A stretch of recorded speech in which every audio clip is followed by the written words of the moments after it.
Welcome back to another tech video. Today I'm going to be going through your question, answering it, and hopefully you find the solution. Now, don't forget to stay just a little bit crazy like me, and you'll hopefully get to the resolution. Now, let's continue on to the video.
And that's it.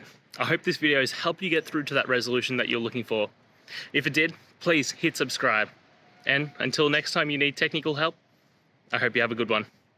Cheers.